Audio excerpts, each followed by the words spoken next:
Hi, you're listening to the Rosenfeld Review. I'm your host, Lou Rosenfeld. I'm very pleased to have my guest today, Katie Swindler. Hey, Katie, welcome.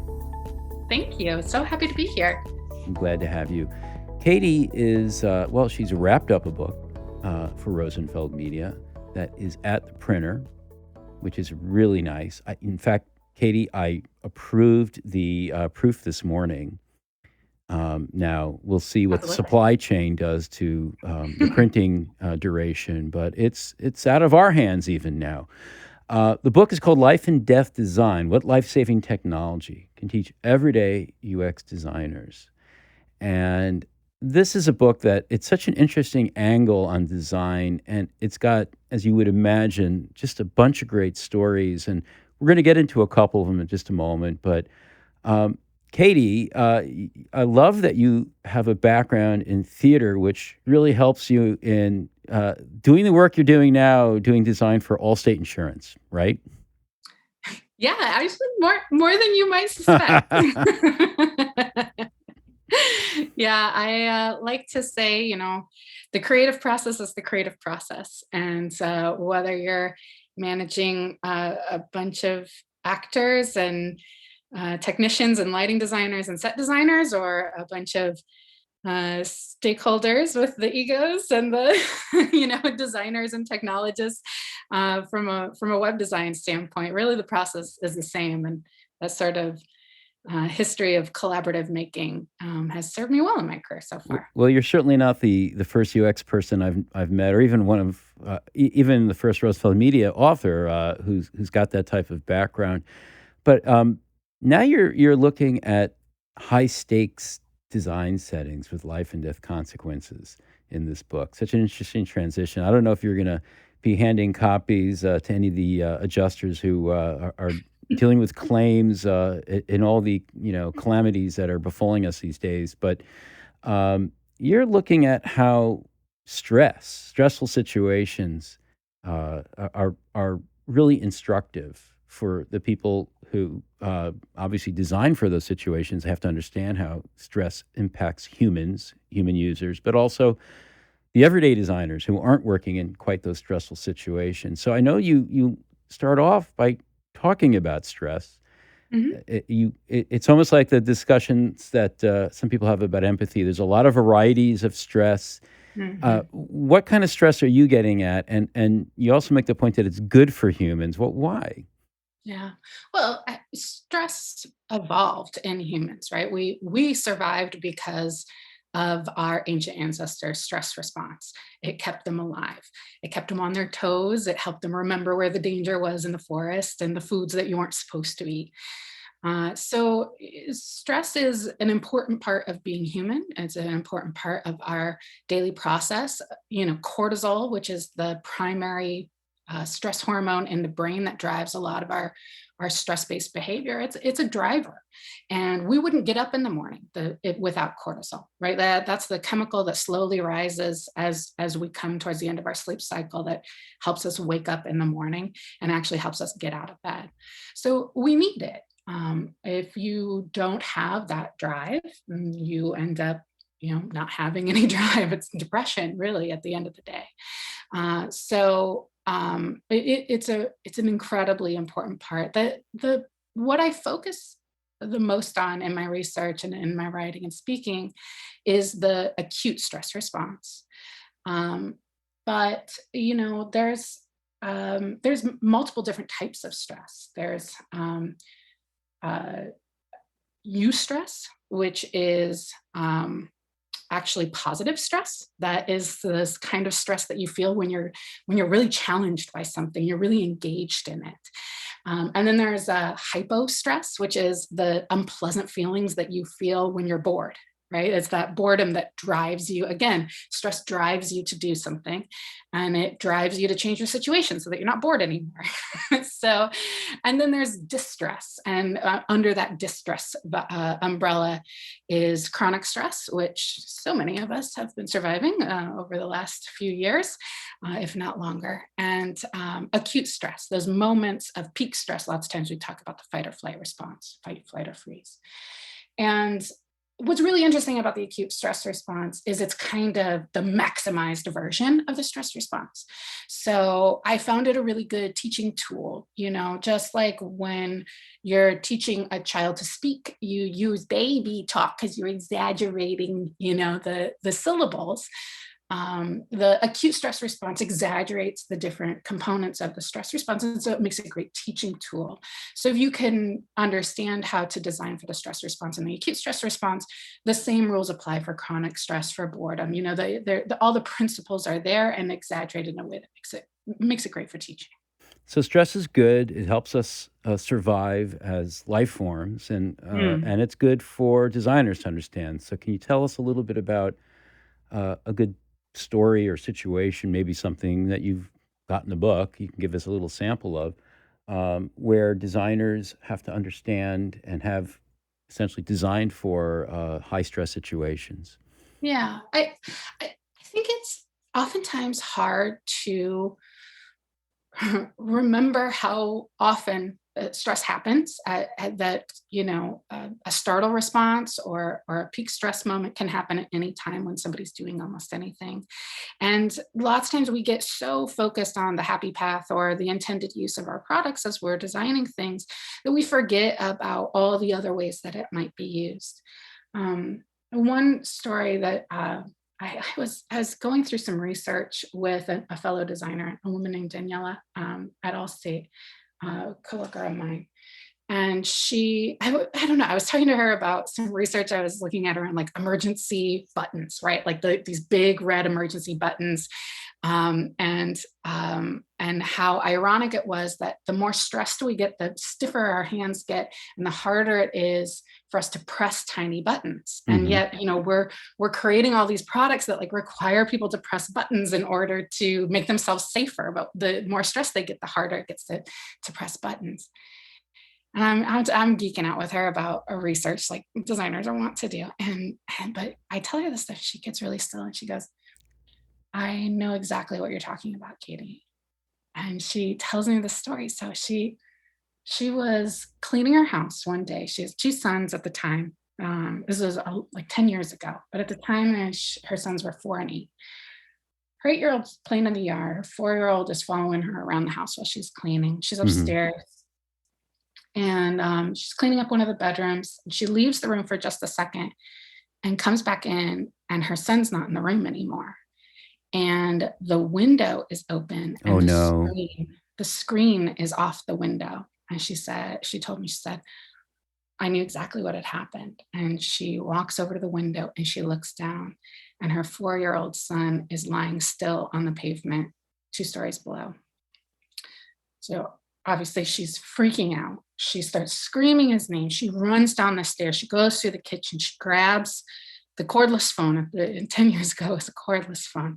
She runs to his side, and the kid is breathing, but otherwise he is not responding to her. And she's losing her mind, and she knows she needs to call the ambulance, but she looks down at the phone in her hand, and it gives me shivers just thinking about this. I'll never forget this. She said, Katie, I couldn't find the 9. Like she knew she needed to call 911, but she literally couldn't see it in the phone. That's how far her stress response had gone. And by that time, her older son had heard her screaming, came up to find out what was going on. And she holds out the phone to him. She's like, you have to call 911. And it was her 8-year-old son who called the ambulance and saved his brother's life that day. So the moral is the story has a happy ending. The kid went to the hospital, a couple of nights in the hospital, no lasting damage, full recovery. Thank goodness. But what's so striking about that story to me, on the human side of it, on the experience of Daniela, is how much her brain changed in that moment, right? Like she could no longer see numbers, recognize characters. Um, she knew what she needed to do, but her reason had so abandoned her in that moment that the tool that she had to help her was useless in her hands. And then from the design side, right? Like that phone was not designed for that moment, Hmm. but it was the only thing she had in that moment. And as a designer of a phone, you're picking fonts, you want it to look cool, you want it to stand out on a shelf. Like, of all the use cases and personas you're designing for, a panicked mother is probably not on your list, right? And so just thinking about these things as designers and taking responsibility for them, and understanding really what drives people, and the limitations that we have.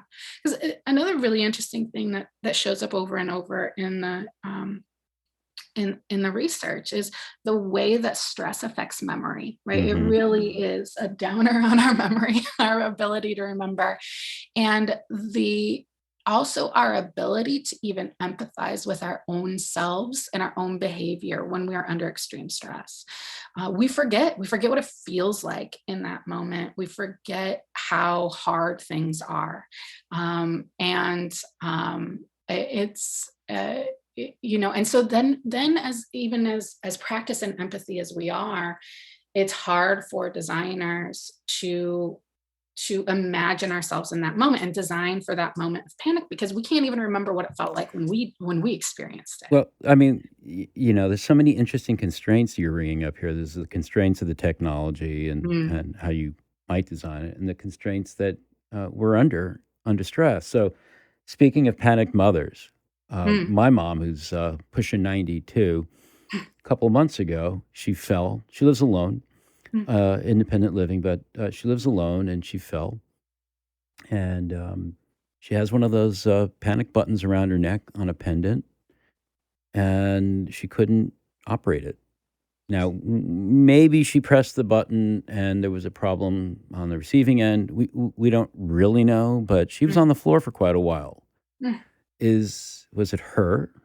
Was it the design of this object that has only got one purpose? That purpose. Right. So it's really illustrative how we are so limited in these situations. There's so Mm. many things that can go wrong, even when you think you've simplified it to as far as you can as a Yeah. designer. Yeah. And sometimes that simplification works against us, right? Like, if you're thinking about really designing for high stress, high stakes, something like a space shuttle, right? Hmm. A fundamental principle of designing in for military and aerospace is two is one. So you always want to have that redundancy, that backup. If you are a soldier, you don't want just one weapon on you. You want two. You don't want just one way to make fire. You want two on your person at all times. Two is one. That's a very common military Hmm. saying. And I think when you think about designing, especially for things that are going to be used in an emergency situation, like that call button, two is one, right? Like, how can you put those redundancies in place, so that there's always some sort of fallback, and things can still go right even when they go wrong. Would an everyday UX person take that principle of two is one and say, okay, well, let's say my information architecture needs to support at least a couple ways to navigate. Yes. Yes. I Okay. I I personally think as an industry, we've become a little too obsessed with streamlining. Hmm. That we often strip out any sort of redundancies that we're seeing. One of the things that you'll hear people sort of poo-poo another design is like, oh, look at how often it repeats. It repeats over here and it repeats over there. It's so inelegant. Yeah. But I think how often things repeat, even in the human body. We have two hands, we have two eyes, right? Hmm. Like all of the important things we've got two of.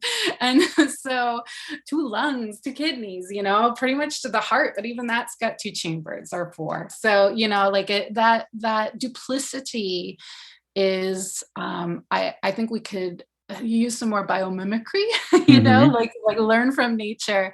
And again, it's very common when you're designing something like a space shuttle. It's less common when you're designing something like a mapping app, or something that feels less life and death. But if you're using that mapping app to get your wife who's in labor to the hospital on time, then you need that is a high stakes experience. So I think we don't often give ourselves enough credit for how much people rely on our products to do things in a moment of crisis. And we I think we could think about that a little bit It's more. interesting. Give Yeah. us I a mean, little more like as a father, you're making me think about how now when my kids, who are old enough to go and do things on their own, uh, and they stay out late, credit. and they get in Lyft, I can Mhm. see where they are. And I got to say, that's a stressful situation that's been really addressed pretty well by the designers. Are there other principles like two is one that you have found have really come over from the high stress, high stakes setting and are really great for everyday design situations? Yeah, I got a whole A whole book of book them. of them. Yes. That was a softball. There's too many examples, maybe. I know, it's like too many to pick just one. Let's see, what's some of my other favorite children? Uh, yeah, I think, there's, in when we think about, designing for experts, so often a lot of the use cases and designs are around, um, uh, designing for everyday users. But we have a growing number of designers who are designing products to be used by experts, and thinking about how you best support those experts doing their job. So let's say you're making a software to be used by customer service app representatives, right, while they're on the phone, or used by medical professionals in the field, or any number of other times where we're using technologies to accomplish our jobs. Almost every job these days is using technology. And especially in those sorts of situations, one of the I interviewed a woman who um, who may or may not design for the CIA for intelligence Hmm. analysts. She wasn't able to talk to me in great depth about who exactly she's working for. Did you Um, have the interview in a parking garage? yeah, I did, and she was smoking a cigarette. It was very atmospheric. No, but um, yeah, Sam was great. She designs for intelligent agents, software to be used by intelligence agents, and she talks a lot about creating interfaces for those folks to support decision making, right, and to reduce bias in those decisions. Hmm. Intelligence analysts are hyper aware of their bias. They know that they are working with imperfect data. Sometimes their data sources are massive big data sources. Sometimes they are interviews from maybe people who are lying, right? Hmm. Like there's all sorts of different data sources they're working So with. so intelligence agents need intelligent agents. Got it. Okay. I'm Yes, with you. exactly. And she's always working to create interfaces that help them see everything that they need to see at once, and support decision making. So she talked about how so many designers, they just want to clear away the clutter and they just want to have one thing on the page. She's like, that's the opposite of what these analysts want. They want dense data, ruthlessly with ruthless hierarchy, right? So that they can see everything that they need in one place Mhm. to support the decision. They understand which are the reliable sources, which are the unreliable sources, which are the complete sources, which are the incomplete data sets, and so that they can weigh all these factors against each other, understand where the biases might lurk, where the missing data might lead to false conclusions.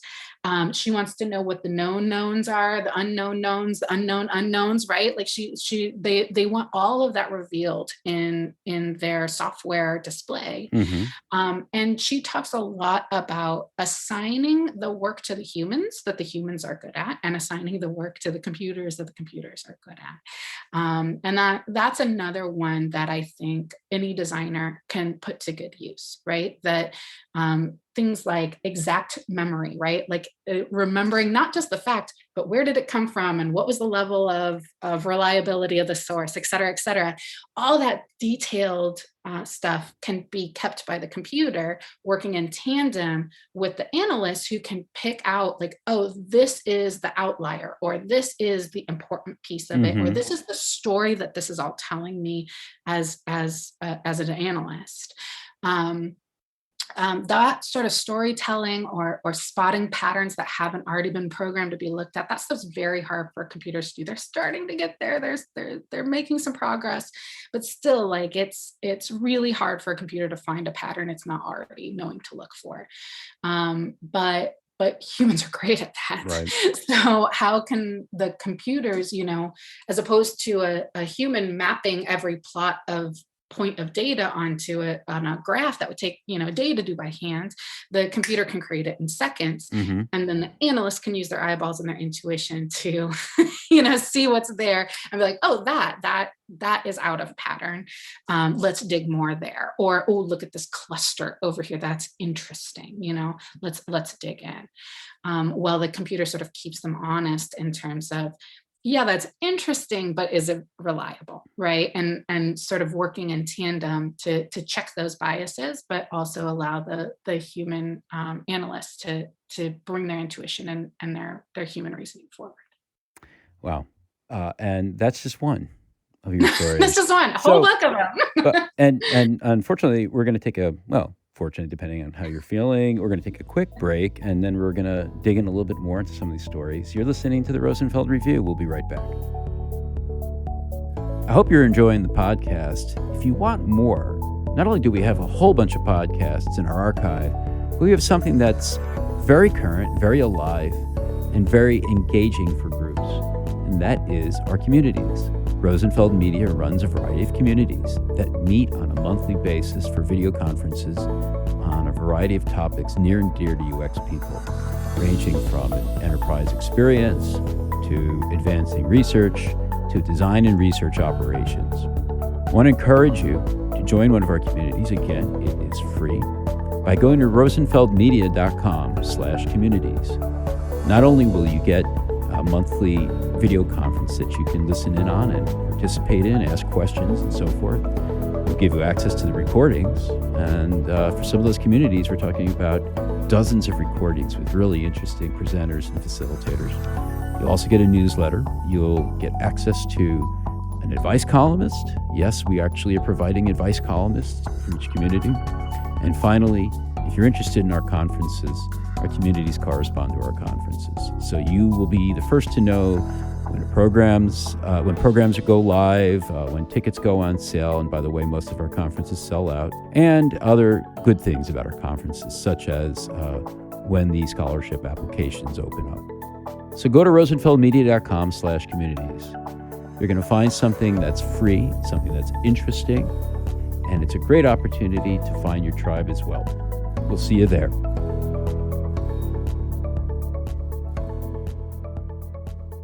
Welcome back to the Rosenfeld Review.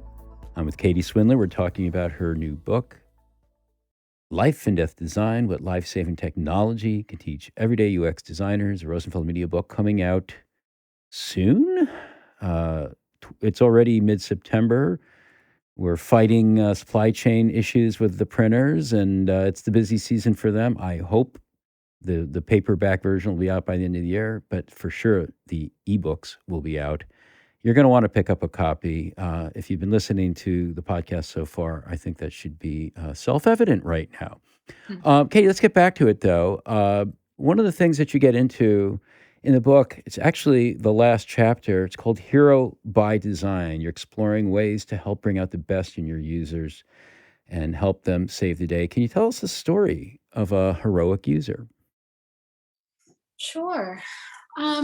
The one that I use in the book is a pretty familiar story of Apollo 13.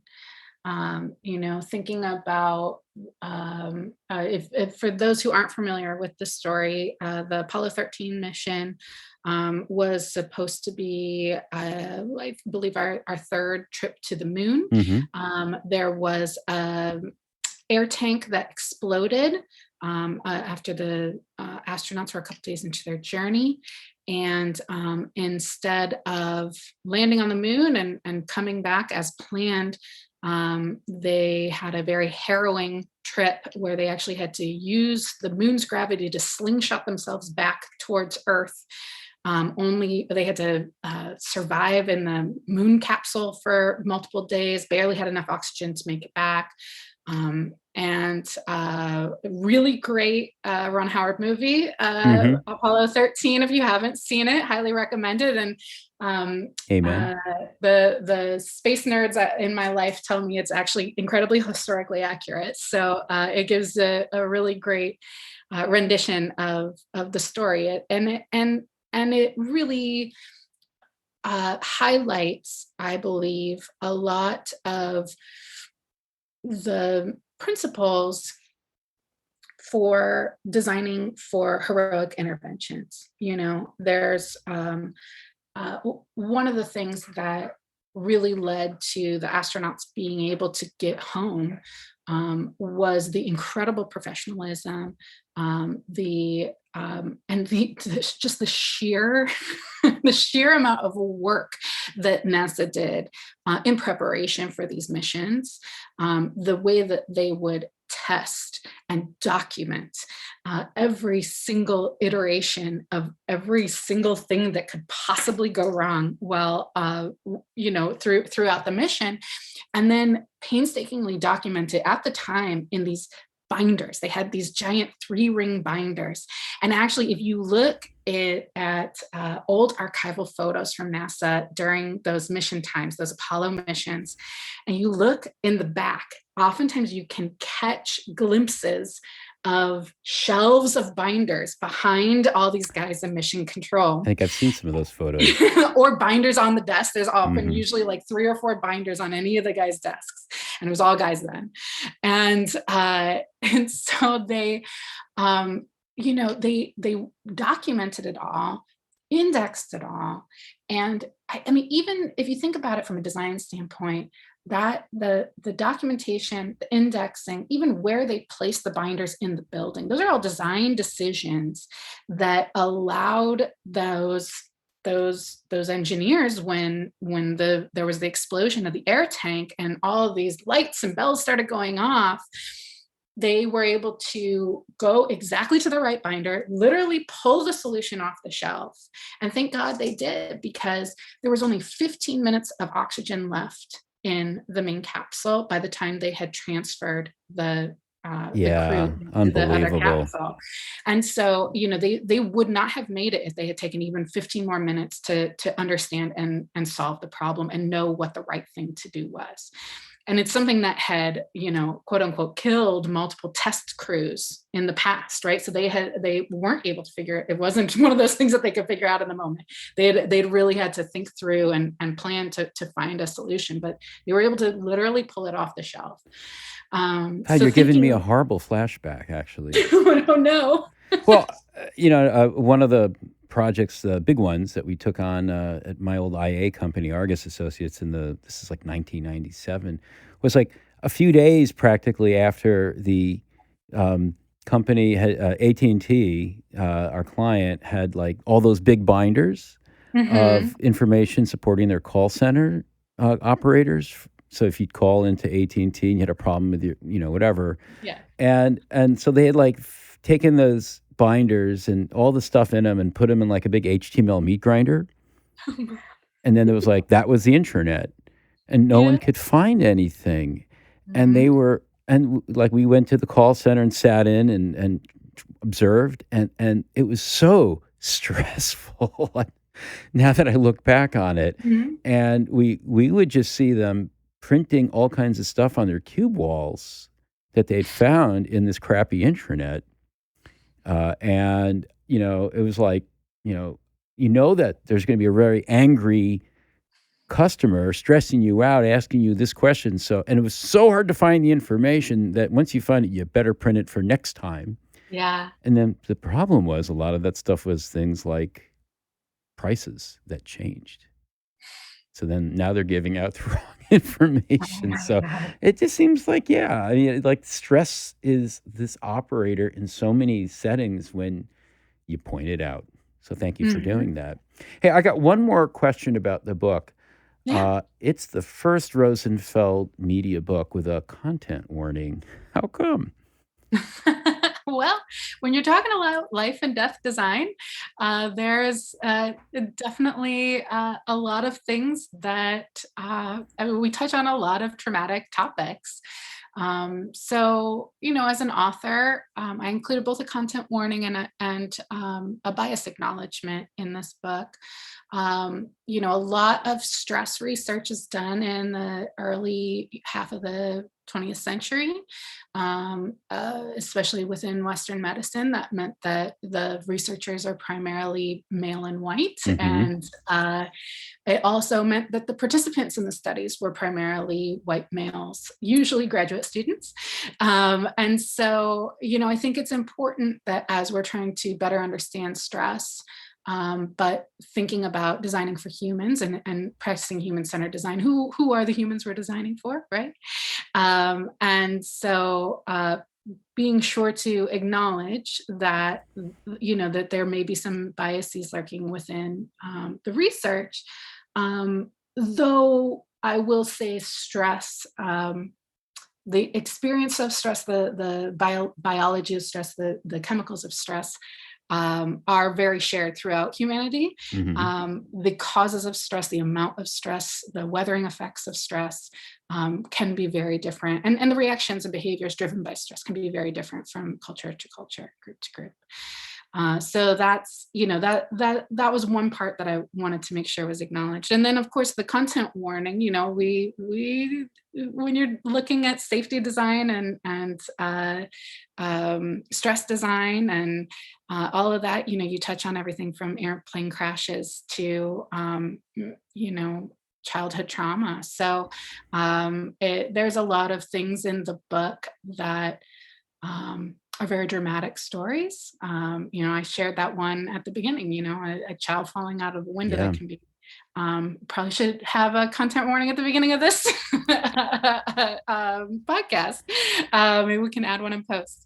But they're topics that if somebody has experienced a similar trauma can be really triggering. And so just wanted to give people that warning. I think that we meaning you, me, Marta, and the team, we did as good a job as we could to be respectful, to tell those stories with an eye not towards sensationalism, Mm-hmm. but toward learning and education. And they're told for purpose, always told for a purpose, so that we can learn from them. Well, thank you for that and for being so considerate of your user in this case with the content warning and the bias acknowledgement. One last thing before we wrap, and this is a tradition on the Rosenfeld Review. I always like my guests to shine a little sunlight on something or someone that could use some recognition. What do you got for us? Yeah. So there was a woman, Ava Penzimog, that I spoke with several times during my research for this book. She's a fellow researcher and an author. She's recently published Design for Safety by A Book Apart. She focuses on a slightly different portion of the sphere. I always love talking with her, but our research was, just in slightly different areas. She looks a lot at how design can be abused and how to design products so that they aren't used by abusers, like domestic Mm-hmm. abusers using technology to terrorize or Track. stalk, Yeah. yeah, domestic partners. So there's a whole other field of safety and design that I think the work she's doing is incredibly important. She thinks about design for safety in a way that I don't think enough people are thinking about it. And I just really admire her work and her approach. So just would love to shine a little light on Ava's work. And I think it just came out like in the last Yeah, month. yeah. Well, thanks for doing that. Somewhere, Jeffrey Zeldman is smiling. Katie, thank you so much. Great Absolutely. conversation, great book, Life and Death Design with Life Saving Technology can teach everyday UX designers. A Rosenfeld Media book coming out very soon. I hope you'll pick up a copy. Thanks again for joining us today, Katie. Thanks for having me. Cheers. Cheers. Thanks for listening to the Rosenfeld Review, brought to you by Rosenfeld Media. If you like our show, please subscribe and review it on iTunes, Stitcher, or your favorite podcast platform. I'd love it if you tell a friend to have a listen, and check out our website for over 100 podcasts with other interesting people. You'll find them all at rosenfeldreview.com.